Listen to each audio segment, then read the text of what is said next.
J'ai découvert que ma propre famille voulait me tuer. Alors j'ai décidé de mourir avant qu'ils ne m'assassinent. Le verre de whisky trembla dans ma main quand Marcus me tendit la photo. L'image était floue, prise de loin, mais je reconnus immédiatement les silhouettes. Mon frère Antoine discutant avec un homme que je n'avais jamais vu, échangeant une enveloppe contre de l'argent. « Tu es sûr que c'est lui ?» demandai-je à mon ami détective privé. « Certain. Yann Kozlov, ancien militaire devenu homme de main, spécialisé dans les accidents qui n'en sont pas. » Je posai le verre, mes mains ne tremblaient plus. Une étrange sérénité m'envahit. Après des mois de soupçons, de regards fuyants et de conversations qui s'arrêtaient à mon arrivée, j'avais enfin une réponse. Ma famille voulait ma mort. « Qu'est-ce que tu comptes faire ?» me demanda Marcus. « Mourir, » répondis-je calmement, mais à ma façon. Il me regarda comme si j'avais perdu la raison. Peut-être l'avais-je perdue, ou peut-être venais-je de la retrouver. Dans 3 jours, j'étais censé assister à la lecture du testament de grand-père. 50 millions d'euros à se partager entre ses héritiers. Assez pour tuer, apparemment. Mais avant de vous expliquer comment j'ai organisé ma propre mort, laissez-moi vous raconter comment j'ai découvert que les miens voulaient m'assassiner. Tout a commencé il y a 6 mois, avec un SDF qui dormait près de chez moi. Henri était ce qu'on appelle un pilier du quartier.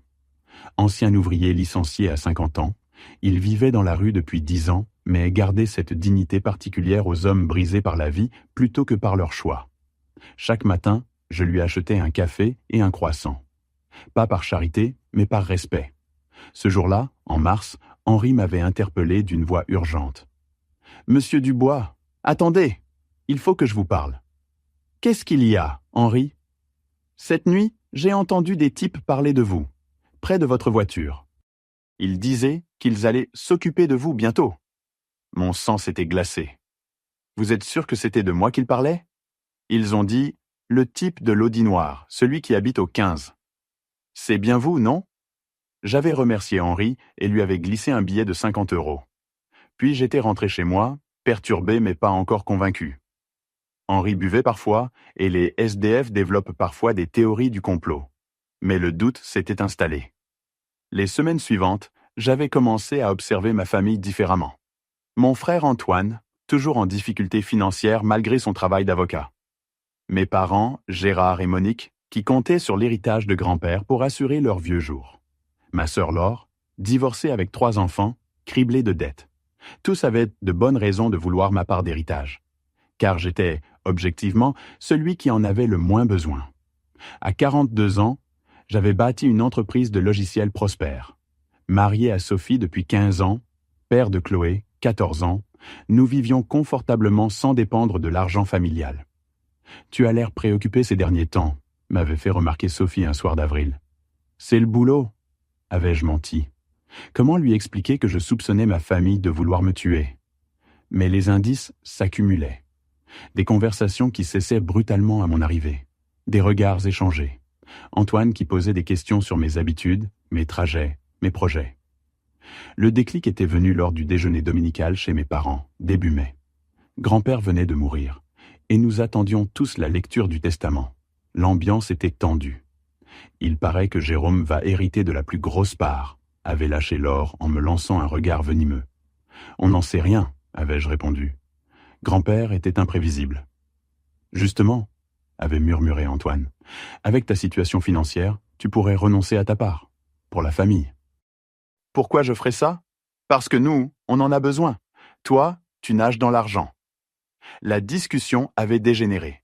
Mes parents étaient restés silencieux, mais j'avais vu dans leurs yeux qu'ils partageaient l'avis d'Antoine.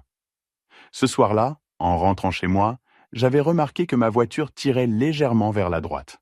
Le lendemain, mon garagiste avait découvert que les freins avaient été trafiqués. Sabotage professionnel, presque indétectable. « Vous avez des ennemis ?» m'avait-il demandé. « Apparemment, oui », avais-je répondu. C'est là que j'avais contacté Marcus. Marcus Leroux était mon ami depuis l'université. Ancien flic devenu détective privé, après avoir découvert trop de corruption dans la police, il était l'homme des situations compliquées. « Si ta famille veut vraiment te tuer, » m'avait-il dit après avoir étudié mon dossier, « on peut les faire arrêter. Tentative de meurtre, c'est du lourd. Et s'ils nient, S'ils disent que c'est moi qui ai trafiqué les freins pour les incriminer, mon frère est avocat, il trouvera des failles. Alors qu'est-ce que tu proposes? Les prendre en flagrant délit, mais pour ça, il faut qu'ils croient avoir réussi. L'idée avait germé lentement. Si je mourais dans un accident, ils se trahiraient. Ils révéleraient leur vraie motivation, leur complot. Et j'aurais les preuves de leur culpabilité. Tu es complètement fou, avait dit Marcus. Mettre en scène ta propre mort? Et si ça tourne mal? J'ai un complice parfait. Docteur David Moreau était mon ami d'enfance et médecin urgentiste à l'hôpital Saint-Antoine. Quand je lui avais exposé mon plan, il avait d'abord refusé. « Jérôme, c'est de la folie. Tu veux que je falsifie un certificat de décès? Je veux que tu sauves ma famille de devenir des meurtriers et que tu protèges ma femme et ma fille. Car c'était ça, le cœur du problème. Si ma famille était prête à me tuer pour de l'argent, que ferait-il à Sophie et Chloé si elles devenaient des obstacles? David avait fini par accepter. Le plan était simple.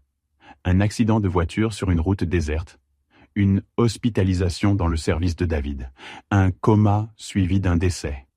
Marcus documenterait tout ce qui se passerait pendant ma mort. « Et ta femme ?» avait demandé David. « Tu vas lui faire croire que tu es mort ?» C'était la partie la plus douloureuse du plan. Sophie et Chloé devaient croire à ma mort pour que leur douleur soit authentique. Si ma famille avait le moindre doute, tout s'effondrait. « Elles me pardonneront », avais-je dit, pas entièrement convaincu. Le 15 juin, tout était prêt. J'avais choisi la route de Meaux, peu fréquentée la nuit. Marcus était posté avec ses caméras. David attendait à l'hôpital avec une ambulance complice. À 23h30, j'avais écrasé l'accélérateur et envoyé ma voiture percuter un arbre, après avoir sauté du véhicule en marche. L'impact avait été spectaculaire. L'ambulance était arrivée en 3 minutes.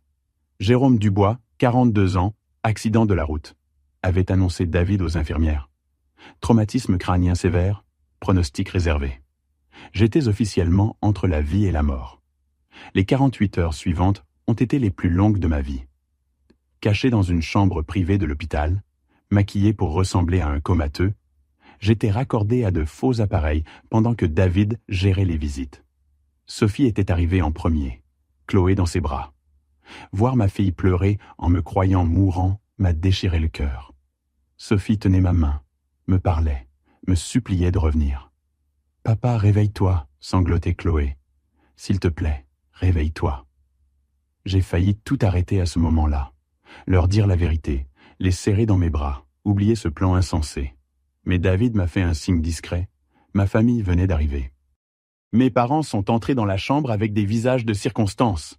Ils ont prononcé les mots qu'il fallait, ont consolé Sophie, ont promis d'être là pour elle et Chloé. Mais j'ai vu leurs yeux. Pas de vraie tristesse. De la préoccupation, oui, mais pas du chagrin. Antoine est arrivé 1 heure plus tard. Il a embrassé Sophie, a pris Chloé dans ses bras, a joué le frère éploré à la perfection. « Les médecins sont optimistes ?» a-t-il demandé à David. « C'est très grave. Les prochaines heures seront décisives. » Le lendemain, David a annoncé que mon état s'aggravait. Œdème cérébral, complications pulmonaires. Sophie ne quittait plus l'hôpital. C'est ce soir-là que Marcus a enregistré la première conversation révélatrice. Mes parents et Antoine s'étaient retrouvés au café en face de l'hôpital. Marcus, avec son matériel de surveillance, avait capté leurs échanges. « Si Jérôme meurt, » disait Antoine, « sa part du testament revient à Sophie et Chloé. » « On peut les convaincre de partager, » répondait mon père. « Sophie est fragile, elle acceptera. » « Et si elle refuse ? On trouvera un moyen. » Ma mère avait ajouté, « De toute façon, Jérôme était de trop dans cette famille, toujours à nous donner des leçons avec son argent. » Ces mots m'ont fait plus mal que toutes les blessures fictives de mon accident. Le 3e jour, David a joué l'acte final. Il a convoqué ma famille pour leur annoncer que les machines allaient être débranchées, que j'allais mourir dans l'heure. Sophie s'est effondrée. Chloé criait. Mes parents consolaient mollement. Antoine regardait sa montre. À 15h17, David a déclaré mon décès officiel. Les réactions ont été édifiantes. Sophie et Chloé étaient inconsolables. Mes parents semblèrent soulagés. Antoine calculait déjà. « Il faut organiser les obsèques rapidement, a-t-il dit, et prévoir la lecture du testament. » Sophie l'a giflé. « Mon mari vient de mourir et tu penses déjà à l'argent ? Il faut bien que quelqu'un reste pratique. Cette nuit-là, Marcus a suivi Antoine. Mon frère a rencontré Kozlov dans un parking souterrain. Mission accomplie ? A demandé le tueur. Oui, mais pas comme prévu. Il est mort dans l'accident, pas à cause du sabotage. Mon tarif reste le même. Antoine lui a tendu une enveloppe. Voici le solde. Et oublie qu'on s'est rencontrés. J'avais ma preuve. Le 4e jour de ma mort, j'ai pris une décision qui changerait tout. Au lieu d'attendre la lecture du testament comme prévu, j'allais confronter Kozlov directement. Marcus pensait que j'étais devenu fou. Tu vas te faire tuer pour de vrai cette fois. Non, je vais obtenir ses aveux complets. David avait organisé ma sortie de l'hôpital. Officiellement, mon corps avait été transféré à la morgue. En réalité, je me cachais dans un appartement sûr que Marcus utilisait pour ses enquêtes. Retrouver Kozlov n'a pas été difficile. Un homme comme lui ne change pas ses habitudes du jour au lendemain. Il fréquentait toujours le même bar de Belleville, jouait au poker dans l'arrière-salle. Je l'ai abordé en me faisant passer pour un client potentiel. « On m'a dit que vous étiez efficace », ai-je dit en m'asseyant à sa table. Il m'a jaugé du regard. « Qui vous envoie ?»« Quelqu'un qui a apprécié votre travail récent, l'affaire Dubois. » Son visage s'est durci. « Je ne connais pas de Dubois. » J'ai posé sur la table une photo de moi avec ma famille. Jérôme Dubois, celui que vous avez aidé à rejoindre ses ancêtres. Kozlov a souri. Ah, lui, travail propre. Même pas eu besoin d'intervenir, il s'est fait tout seul. Comment ça ? Son frère m'avait payé pour un accident de frein. Mais le type s'est planté en voiture avant que j'aie eu besoin d'agir. Parfait timing. J'enregistrais tout avec le micro que Marcus m'avait fourni. Vous n'avez jamais eu de scrupules ? Ai-je demandé. Tu es un père de famille ? Les scrupules, ça ne paie pas le loyer. Et puis, sa famille voulait tellement s'en débarrasser. Le frère m'a dit que le type était un obstacle à leur bonheur. Il vous a dit ça ? Textuellement. Jérôme nous empêche de vivre, il faut qu'il disparaisse. J'avais ce qu'il me fallait. Kozlov venait d'avouer le complot, d'impliquer Antoine et de révéler les vraies motivations de ma famille. Une dernière question, ai-je dit en me levant. Si Jérôme Dubois était assis en face de vous maintenant, que lui diriez-vous ? Qu'il a eu de la chance de mourir rapidement, parce que sa famille l'aurait fait souffrir bien plus longtemps. Parfait, ai-je répondu en ôtant ma casquette et mes lunettes. Merci pour cet aveu, monsieur Kozlov. Il a mis 3 secondes à comprendre qui j'étais. Sa main a plongé vers son manteau, mais Marcus était déjà derrière lui, arme au poing. Police, vous êtes en état d'arrestation. Le piège s'était refermé. Les jours suivants ont été un tourbillon d'activités secrètes. Pendant que ma famille organisait mes obsèques, Marcus et moi préparions leur arrestation. Les preuves s'accumulaient. L'enregistrement de Kozlov, les vidéos des rencontres avec Antoine, les conversations captées au café, les analyses bancaires montrant les paiements. David gérait la partie médicale. Il avait préparé un faux certificat de décès daté du surlendemain, ce qui nous donnerait le temps d'agir. Le notaire, Maître Blanchard, était un ami de grand-père. Je l'ai contacté directement pour lui expliquer la situation. Au début incrédule, il a fini par accepter de participer au plan. « Si votre famille a vraiment tenté de vous assassiner, m'a-t-il dit, ils méritent ce qui les attend. Nous avons organisé une fausse première lecture de testament, où Blanchard annoncerait que je recevais effectivement la plus grosse part de l'héritage. Cela confirmerait à ma famille qu'ils avaient eu raison de me faire disparaître. Sophie et Chloé étaient au centre de mes préoccupations. Elles vivaient un cauchemar, pleurant ma mort, préparant des obsèques qui n'auraient jamais lieu. Chaque jour de mensonge était une torture. Marcus avait tenté de me dissuader. « Tu peux leur dire la vérité ? Elles comprendraient. » Non. Si elles savent que je suis vivant, ça se verra. Ma famille doit croire jusqu'au bout que j'ai disparu. La veille de la première lecture, j'ai écrit une lettre à Sophie pour lui expliquer tout.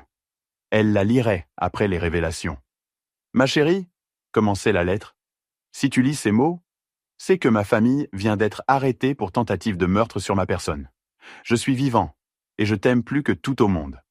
Pardonne-moi cette mascarade, mais c'était le seul moyen de vous protéger, toi et Chloé, et de révéler la vérité. » Le jour J, toute la famille s'est retrouvée chez le notaire.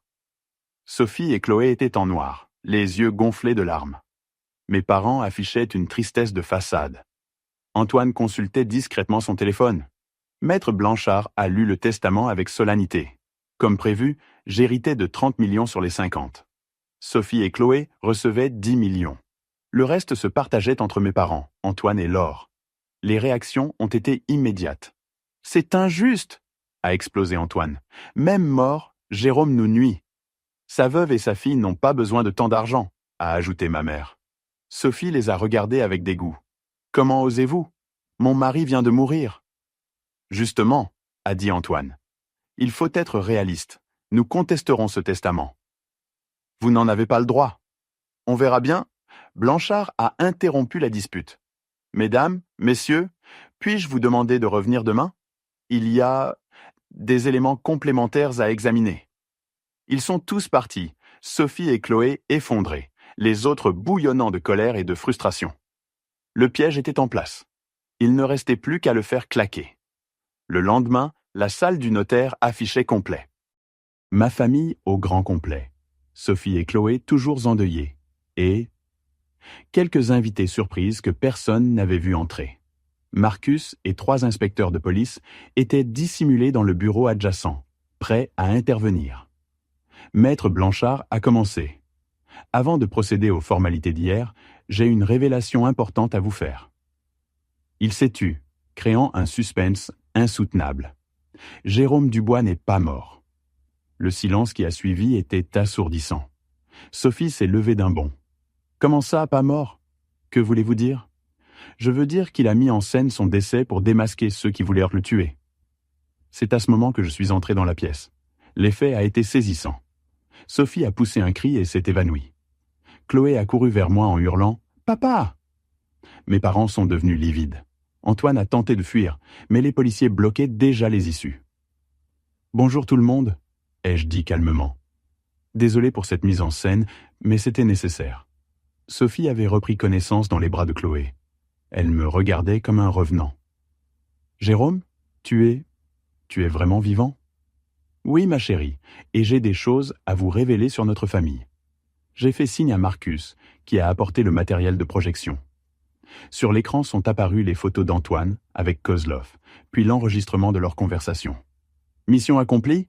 disait la voix de Kozlov. « Oui, mais pas comme prévu. Il est mort dans l'accident, pas à cause du sabotage. » Antoine avait l'air d'un homme pris en flagrant délit. « Jérôme, je peux t'expliquer? Explique donc à ta nièce pourquoi tu as payé quelqu'un pour tuer son père. » Puis est venu l'enregistrement de la conversation au café. « De toute façon, Jérôme était de trop dans cette famille, » disait la voix de ma mère. « Toujours à nous donner des leçons avec son argent. » Maman s'est effondrée. « Ce n'est pas ce que tu crois. »« C'est exactement ce que je crois. Vous vouliez ma mort pour toucher l'héritage. » Enfin, l'enregistrement avec Kozlov au bar. Ses aveux complets, les détails du sabotage, les motivations révélées. Le frère m'a dit que le type était un obstacle à leur bonheur. Jérôme nous empêche de vivre. Il faut qu'il disparaisse. Antoine s'est levé brusquement. Tu n'avais pas le droit. Cet argent nous revient autant qu'à toi. Tu avais le droit de me tuer. On ne voulait pas te tuer. Juste t'écarter. En sabotant mes freins, les policiers se sont avancés. Marcus a lu leurs droits à Antoine, puis à mes parents. Antoine Dubois, Gérard Dubois, Monique Dubois, vous êtes en état d'arrestation pour tentative de meurtre avec préméditation et complicité d'association de malfaiteurs. Chloé pleurait dans mes bras. Sophie me regardait avec un mélange de joie, de colère et de stupeur. « Pourquoi ne m'as-tu rien dit ?» murmurait-elle. « Parce que tu aurais essayé de m'en dissuader, et parce que votre douleur devait être authentique. » Pendant qu'on emmenait ma famille, Maître Blanchard a ouvert une seconde enveloppe. Il me reste à vous lire le vrai testament de votre grand-père. Le testament authentique contenait une surprise que même moi je n'avais pas anticipée. Grand-père avait prévu une clause particulière en cas de comportement indigne d'un héritier. Si l'un de mes descendants venait à attenter à la vie d'un autre membre de la famille pour des raisons d'héritage, lisait Blanchard, il perdrait automatiquement tous ses droits à la succession.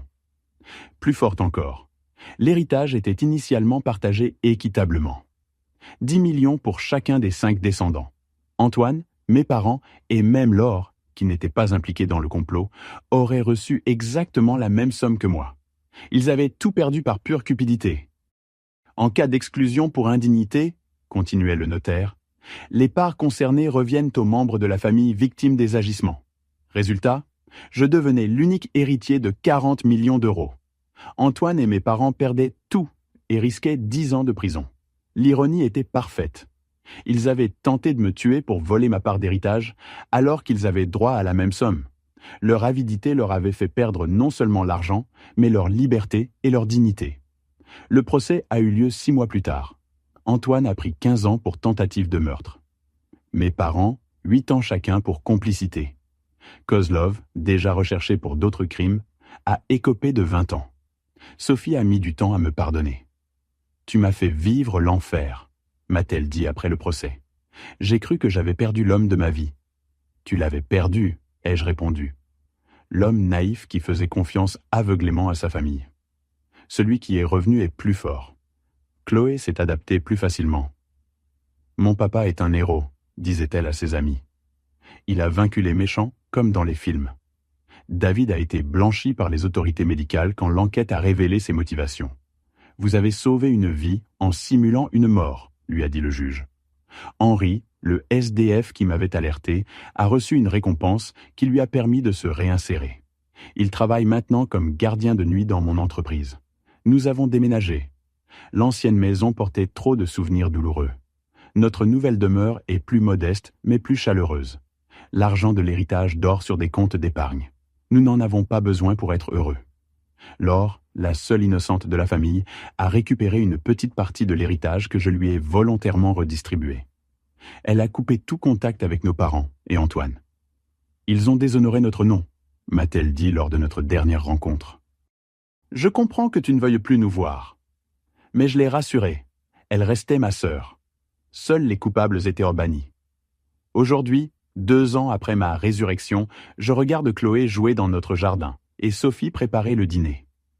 Nous formons une famille plus soudée, plus authentique qu'avant. L'épreuve nous a appris que l'amour véritable survit à tous les mensonges nécessaires. Sophie comprend maintenant pourquoi j'ai agi ainsi. Chloé a grandi, mûrie par cette expérience extraordinaire. Mes parents m'écrivent parfois de prison. Leurs lettres parlent de remords, de pardon, d'amour retrouvé. Je ne réponds pas. Certaines blessures ne guérissent jamais. Antoine, lui, persiste dans le déni. Lors de sa dernière permission de visite, il m'a dit « Tu as détruit notre famille pour de l'argent. » « Non, ai-je répondu. Vous avez détruit notre famille pour de l'argent. Moi, j'ai sauvé la mienne. Le vrai héritage de grand-père n'était pas ces millions. C'était la leçon qu'il nous a donnée. La cupidité révèle la vraie nature des gens. Seuls ceux qui respectent la vie et l'amour méritent d'être appelés famille. Ma mort fictive m'a offert une seconde vie. Plus vraie, plus précieuse, débarrassée des illusions sur l'amour inconditionnel de la famille. Parfois, il faut mourir pour renaître. Parfois, il faut perdre sa famille pour la retrouver.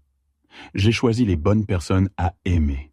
Et cette fois, elles m'aiment en retour. Sincèrement, pour de vrai.